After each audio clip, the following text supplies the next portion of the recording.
श्रीवटुकभैरवाय नमः। आपदुद्धारकवटुकभैरवस्तोत्रम्। मेरुपृष्ठे सुखासीनं देवदेवं जगद्गुरुं शङ्करं परिपप्रच्छ पार्वती परमेश्वरं। पार्वत्युवाच भगवन् सर्वधर्मज्ञ सर्वशास्त्रागमादिषु आपदुद्धारणं मन्त्रं सर्वसिद्धिप्रदं नृणां सर्वेषां चैव भूतानां हितार्थं वाञ्छितं मया।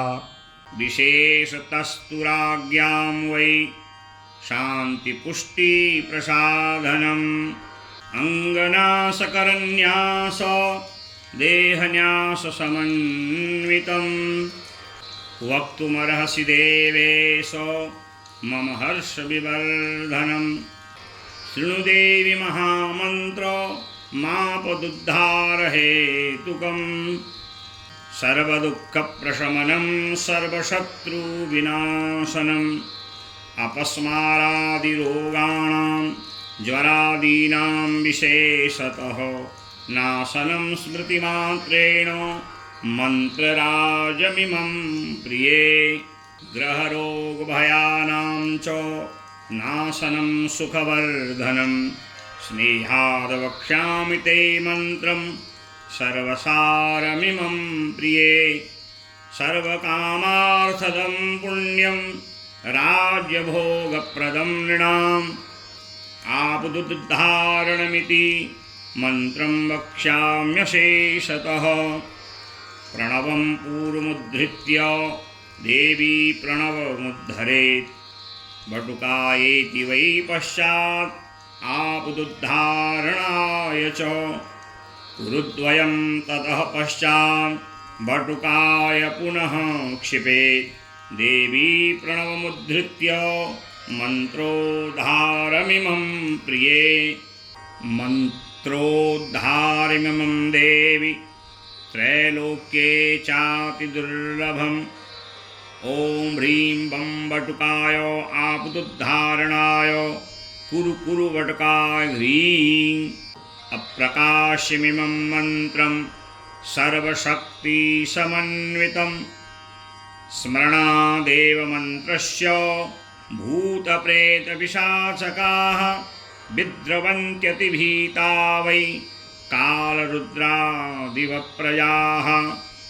पठेद्वा पाठयेद्वापि पूजयेद्वापि पुस्तकं नाग्निचौरभयं तस्य ग्रहराजभयं तथा न च मारीभयं किञ्चित् सर्वत्र सुखवान् भवेत्।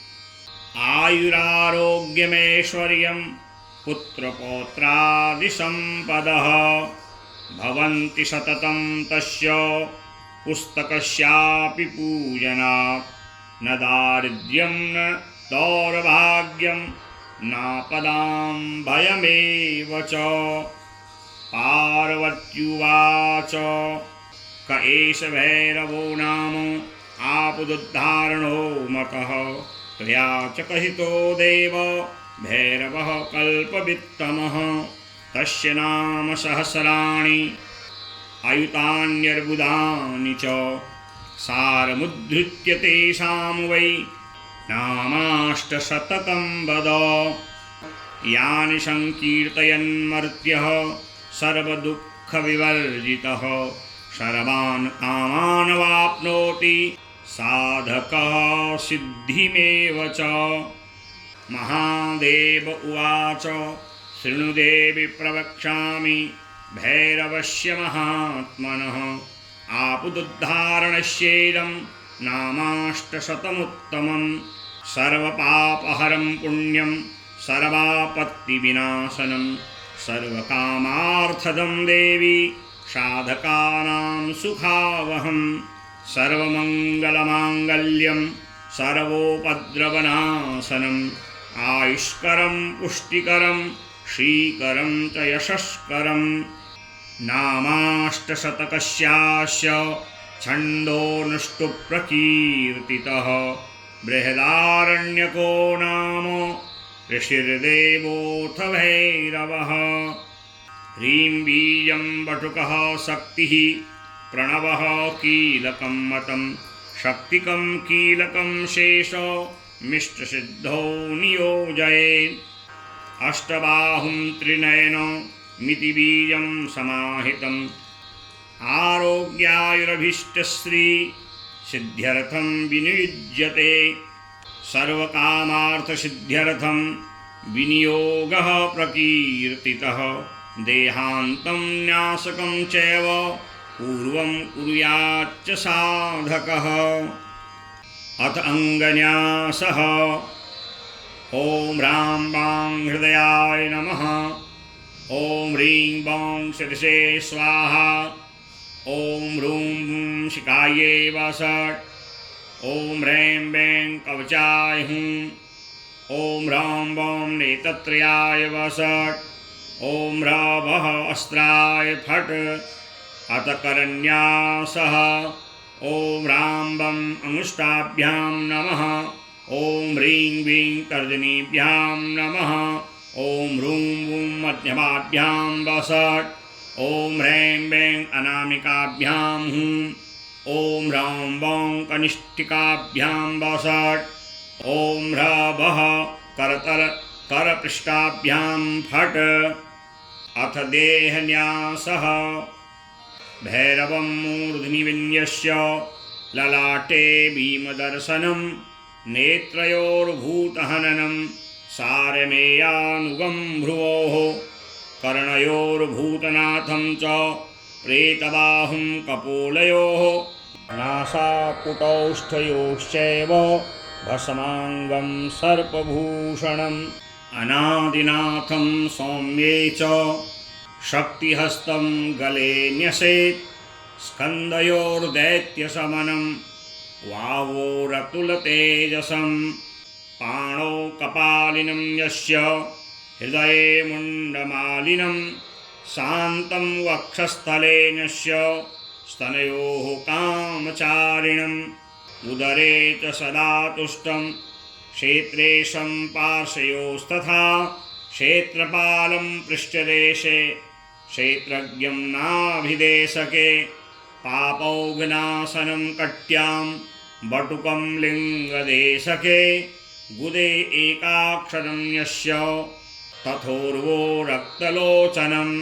जानुनीर्घुरारावं जङ्गयो रक्तपाणिनं गुल्फयो पादुकासिद्धिं पादपृष्ठे सुरेश्वरम् आपादमस्तकं चैव आपुदुद्धारकं तथा पूर्वे डमरुहस्तं च दक्षिणे दण्डधारिणं खड्गहस्तं पश्चिमे च घण्टावादनमुत्तरे आग्नेयामग्निवर्णं च नैऋत्यां च दिगम्बरं वायव्यां सर्वभूतस्थ मैशान्यां चाष्टसिद्धिदम् ऊर्ध्वे खेचारिणं यस्य पाताले रौद्ररूपिणम् एवं यस्य स्वदेहे च षडङ्गेषु ततो न्यसेत् रुद्रमङ्गुष्ठयोर्न्यस्य तर्जन्योश्च दिवाकरं शिवं मध्यमयोर्न्यस्य नासिकायां त्रिशूलिनं ब्रह्माणं तु कनिष्ठायां स्तनयोस्त्रिपुरान्तकं मांसाशिनं कराग्रे तु करपृष्ठे दिगम्बरम् अथ नामाङ्गन्यासः हृदये भूतनाथाय आदिनाथाय मूर्धनि आनन्दपदपूर्वाय नाथाय च शिखासु च सिद्धसावरनाथाय कवचं विन्यसेत्तथा सहजानन्दनाथाय न्यसेन्नेत्रत्रयेषु च परमानन्दनाथाय अस्त्रं चैव प्रयोजयेत् एवं न्यासविधिं कृत्वा यथावत् तदनन्तरं ध्यानं तस्य प्रवक्ष्यामि यथा ध्यात्वा पठेन्नरः शुद्धस्फटिकसङ्काशं सहस्रादित्यवर्चसं नीलजीमूतसङ्काशं नीलाञ्जनसमप्रभम् अष्टबाहुं त्रिनयनं चतुर्बाहुं द्विबाहुकं द्रष्टाकरालवदनं नूपुरारावसङ्कुलं भुजङ्गमेखलं देवमग्निवर्णं शिरोरुहं दिगम्बरं कुमारेशं वटुकाख्यं महाबलं खट्वाङ्गमशिपाशं च शूलदक्षिणभागतः डमरुं च कपोलं च वरदं भुजगं तथा अग्निवर्णसमोपेतं सारमेयसमन्वितं ध्यात्वा जपेत्तु सन्तुष्टः सर्वान् कामानवाप्नुयात्।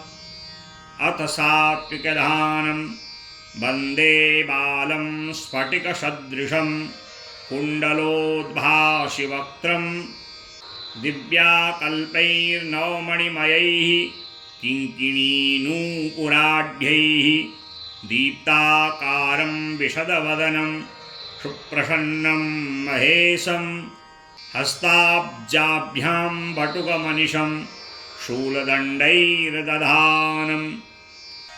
अथ राजसध्यानम् उद्यतभास्करसन्निभं त्रिनयनं रक्ताङ्गरागस्रजं स्मेरास्यं वरदं कपालमभयं शूलं दधानं करैः नीलग्रीवमुदारभूषणयुतं शीतांशुखण्डोज्ज्वलं बन्धूकारुणवाससं भयहरं देवं सदा भावये। अथ तामसध्यानं ध्यायेत्त्रैलोक्यकान्तं शशिशकलधरं मुण्डमालं महेशं दिग्वस्त्रं पिङ्गकेशं डमरुमथ श्रीं खड्गशूलं दधानं नागं घण्टां कपालं करसरसिरुहैर्बिभ्रतं भीमदष्टं सर्पाकल्पं त्रिनेत्रं मणिमयविलसत् किङ्किणीनूपुराढ्यं सात्विकं ध्यानमाख्यातं चतुर्वर्गफलप्रदं राजसं कारिशुभदं तामसं शत्रुनाशनं ध्यात्वा जपेत् सुसंहृष्टः सर्वान् कामान् वाप्नुयात्। आयुरारोग्यमेश्वर्य सिद्ध्यर्थं विनियोजयेत्। छन्दः अस्य श्रीबटुकभैरव नामाष्टशतकस्य आपुदुद्धारणस्तोत्रमन्त्रस्य बृहदारण्यकर्षिः श्रीबटुकभैरवो देवता अनुष्टुप् छन्दः ह्रीं बीजं बटुकायेति शक्तिः प्रणवः कीलकं ममाभीष्टसिद्ध्यर्थे जपे विनियोगः। ॐ ह्रां वां अंष्टाभ्यां नमः। ॐ ह्रां बीं तर्जनीभ्यां नमः। ॐ ह्रूं बूं मध्यमाभ्यां नमः। ॐ ह्रैं वैं अनामिकाभ्यां नमः। ॐ ह्रौं बौं कनिष्ठिकाभ्यां नमः। ॐ ह्रः वः करतलकरपिष्टाभ्यां नमः। ॐ ह्रां वां हृदयाय नमः। ॐ ह्रीं बीं शिरसे स्वाहा। ॐ ह्रीं बूं शिखायै वसट्। ॐ ह्रैं वैं कवचाय हुं। ॐ ह्रौं बौं नेतत्रयाय वसट्। ॐ ह्रः वः अस्त्राय फट्। ॐ ह्रीं ह्रौं नमः शिवाय। ध्यानं करकलितकपालः कुण्डलीदण्डपाणिस्तरुणतिमिरनीलव्यालयज्ञो ववीति क्रतुसमयसपर्याविघ्नविच्छेदहेतुर्जयति बटुकनाथः सिद्धिदः साधकानाम्। ॐ भैरवो भूतनाथश्च भूतात्मा भूतभावनः क्षेत्रज्ञ क्षेत्रपालश्च क्षेत्रदः क्षत्रियो विराट् श्मशानवासी मांसाशी खरपराशी मखान्तकृत् रक्तपः पानपः सिद्धः सिद्धिदः सिद्धिसेवितः कंकालः कालशमनः कलाकाष्ठा तनुः कविः त्रिनेत्रो बहुनेत्रस्थो तथा पिङ्गललोचनः शूलपाणिः खड्गपाणिः कंकाली धूम्रलोचनः अभीरुर्भैरवीनाथो भूतपो योगिनीपतिः धनदो धनहारी च धनवान् प्रीतिभानवान् नागहारो नागपाशो व्योमकेशः कपालभृत् कालः कपालमाली च कमनीयः कलानिधिः त्रिलोचनो ज्वलन्नेत्रस्त्रिशीकी च त्रिलोकपः त्रिनेत्रतनयोडिम्भः शान्तः शान्तजनप्रियः बड्को बभ्रुकेशश्च खड्वाङ्गवरधारकः भूताध्यक्षः पशुपतिर्भिक्षुकः परिचारकः धूर्तो दिगम्बरः शूरो हरिणः पाण्डुलोचनः प्रशान्तः शान्तिदः शुद्धः शङ्करः प्रियबान्धवः अष्टमूर्तिर्निधीशश्च ज्ञानचक्षुस्तपोमयः अष्टाधारः षडाधार सर्पयुक्तः शिखीश्वरः भूधरो भूधराधीशो भूपतिर्भूधरात्मजः कंकालधारी मुण्डी च नागयज्ञोपवीतकः ब्रह्मणो मोहनस्तंभी मारणः क्षोभणस्तथा शुद्धो नीलाञ्जनप्रख्यो दैत्यः मुण्डभूषितः बलिभुग्बलिभुङ्नाथो बालो बालपराक्रमः सर्वापत्तारुणो दुर्गो दुष्टभूतनिषेवितः कामी कलानिधिः कान्तः कामिनी वशकृद्वशी सर्वसिद्धिप्रदो वैद्यः प्रभुविष्णुरिति वहि अष्टोत्तरशतं नाम्ना भैरवस्यो महात्मनः मया ते कथितं देवी रहस्यं सर्वकामदं यैदं पठते स्तोत्रं नामाष्टशतमुत्तमं न तस्य दुरितं किञ्चित् नैव भूतभयं तथा न च मारीभयं तस्य ग्रहराजभयं तथा न शत्रुभ्यो भयं किञ्चित् प्राप्नुयान् मानवः क्वचित् पातकानां भयं नैव पठेत् स्तोत्रमनुत्तमम् मारीभये राजभये तथा चौराग्निजे भये औत्पादिकभये चैव तथा दुःस्वप्नजे भये बन्धने च तथा घोरे पठे स्तोत्रमनुत्तमं सर्वं प्रशममायाति भयं भैरवकीर्तनात् एकादशसहस्रेस्तु पुरःशरणमुच्यते यस्त्रिसन्ध्यं पठेत् देवी संवत्सरमतन्द्रितः ससिद्धिमाप्नुयादिष्टां दुर्लभोऽपि च मानवः षड्मासात् भूमिकामस्तु जपित्वा प्राप्नुयान् महीं राजशत्रुविनाशार्थं पठन्मासाष्टकं यदि रात्रौ वा जपेत् देवी नाशयेत् सर्वशत्रुकान् जपेन मासत्रयं मर्त्यो राजानं वशमानयेत् धनार्थी च सुतार्थी च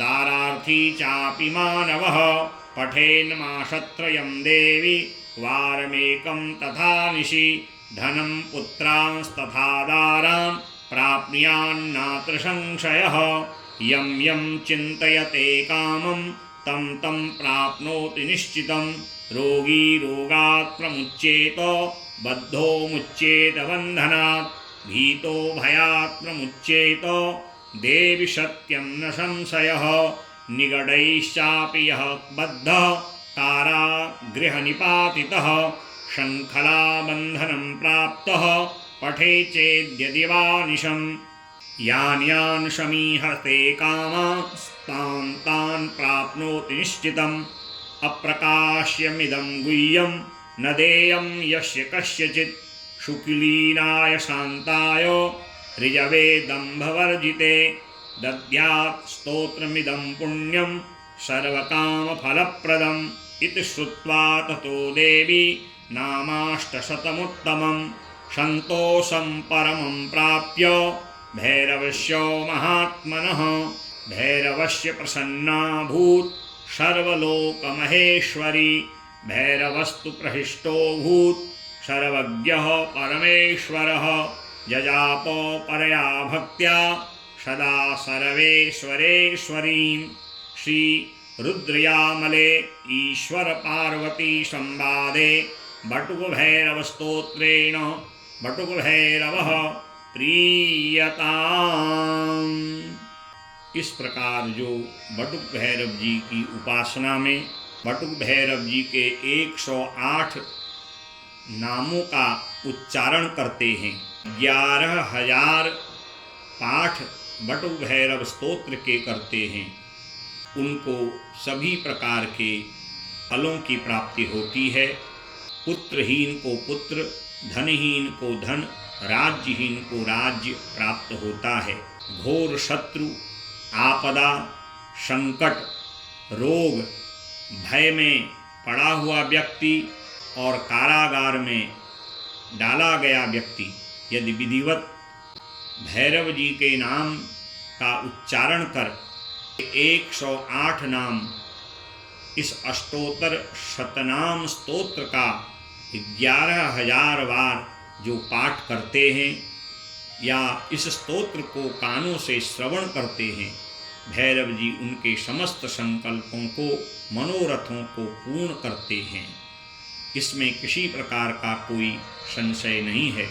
स्वयं मेरु पर्वत में विराजमान होकर के भगवान शिव माँ पार्वती को भैरव जी के इस स्तोत्र के रहस्य को विस्तार पूर्वक बताते हैं और कहते हैं कि हे देवी, ये अत्यंत गोपनीय भैरव जी का रहस्य है, इसको योग्य शिष्य सुपात्र को ही प्रदान करना चाहिए। हरि ओम तत्सत, हरि ओम तत्सत, हरि ओम तत्सत।